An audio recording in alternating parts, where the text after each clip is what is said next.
Billions of people around the world watch the FIFA World Cup, but a different kind of game is being played behind the scenes. Without you even realizing it, FIFA is siphoning vast sums of money from your pocket and, more importantly, capturing your attention. Developments surrounding the 2026 World Cup are forcing billions of people worldwide to rethink the tournament. One such development is the hydration break. FIFA claims these breaks are for player safety, yet the organization is quietly cashing in during every single one of them. Today, we're exploring the dark business side of FIFA, an organization that isn't just selling football, it's selling your attention. And by the end of this video, you'll see exactly how that attention gets converted into billions of dollars year after year. Let's start with the basics, because understanding where FIFA came from makes it easier to understand where all this money is really going. FIFA stands for the Fédération Internationale de Football Association. It began its journey in Paris back in 1904 with just 7 member countries. Today, that number has grown to 211 football associations, which is actually more than the number of sovereign nations recognized by the United Nations. Think about that for a second. There aren't even 211 fully recognized countries on Earth, yet FIFA counts more members than that. And on paper, FIFA is still legally classified as a non-profit organization. In reality, it generates billions of dollars every single year. That contradiction is exactly where the real game is being played. FIFA's entire business model revolves around one single event, the World Cup. Between 2015 and 2018,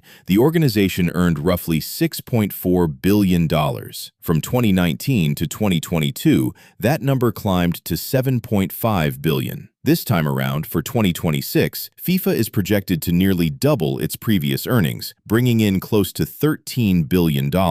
That kind of jump doesn't happen by accident. It's the result of two very deliberate strategies. The first strategy is expanding the tournament itself. The second is taking direct control over the business surrounding football. For the first time in history, the World Cup will feature 48 teams instead of the usual 32, spread across 3 host nations at once: the United States, Canada, and Mexico. That means fans from all 3 countries become part of the built-in audience. And more teams means more matches. More matches means more advertising slots, more broadcast hours, and ultimately, more revenue flowing straight to FIFA. So where exactly does all this money actually come from? Who is paying FIFA these enormous sums, and why? This is where a supposedly non-profit organization has quietly built one of the most lucrative business empires in modern sports, a machine with almost no equal anywhere else in the entertainment industry. FIFA has essentially built its empire on selling access. The single biggest source of income is broadcasting rights. FIFA expects to earn close to $3.9 billion just from selling broadcast rights to networks and streaming platforms around the world, roughly 44% of its total income. Broadcasters pay these enormous sums because FIFA controls something incredibly valuable: who gets to show the matches, who broadcasts them, and who gets in front of billions of eyeballs at once. In today's world, attention is the most valuable commodity there is, and everyone is chasing the same goal: reaching as many eyes as possible. Next comes marketing rights, projected to bring in about $1.8 billion.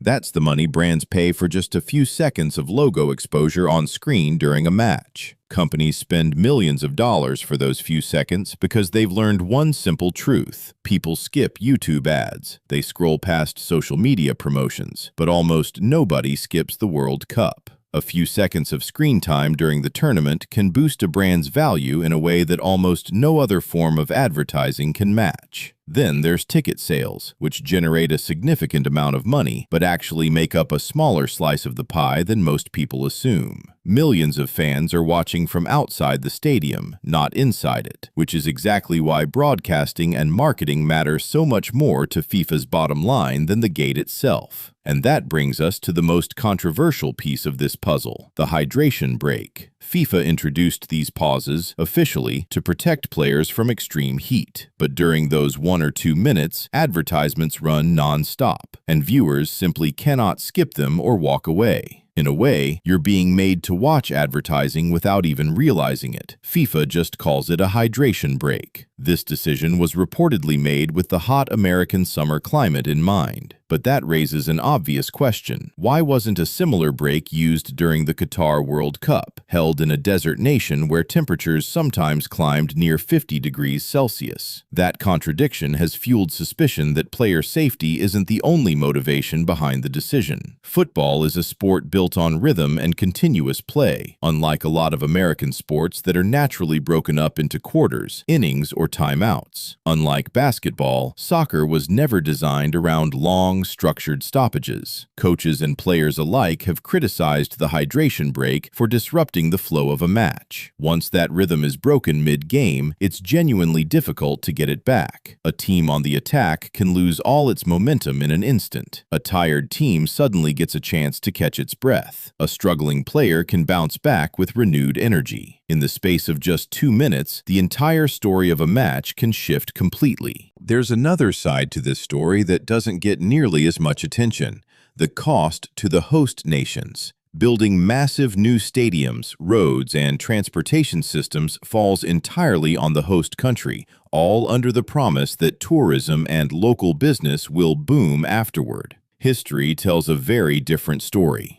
In many past host cities, stadiums have sat empty once the tournament ends. Local governments have been left holding crushing debt, and entire infrastructure projects have blown far past their original budgets. So while FIFA walks away with billions in profit, it's often the taxpayers of the host nation left footing the bill for years, sometimes decades afterward. That raises an uncomfortable question worth sitting with. Is hosting the World Cup really an investment in the future, or just an extremely expensive show? As for FIFA itself, after all the spending, the controversy, and the business dealings, the organization is projected to bring in around $8.9 billion in total from the 2026 tournament. That figure covers prize payouts, tournament operations, and management costs, with whatever remains going toward football development programs. But no matter how much FIFA spends, it never seems to run out of money,